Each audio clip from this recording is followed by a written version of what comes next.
Hello all in YouTube land. What do you do when your bean bags get dirty on the outside and you zip them open and find there's no liner inside, it's just beans? Okay, now you've got to get the beans out of the bag without getting them everywhere so that you can transfer them and wash the outside.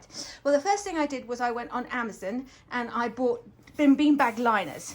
So you can transfer them directly into the beanbag liner. And the next thing you do is you find yourself a nice husband. Here, I found myself one.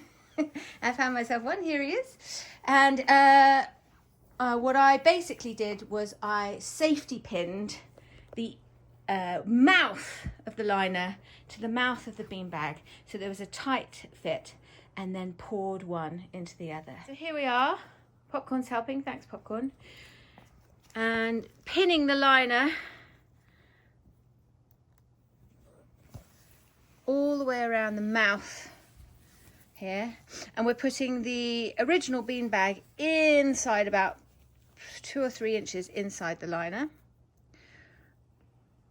We do this all the way around.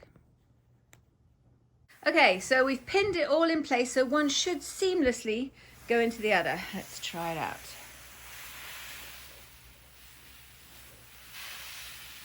And there you have it. How to empty the beanbag. And now we can wash these covers, which have got really filthy. And now that the the beans are in liners, it means we don't have to do this horrendous process again. What do you think, Andy? Love it.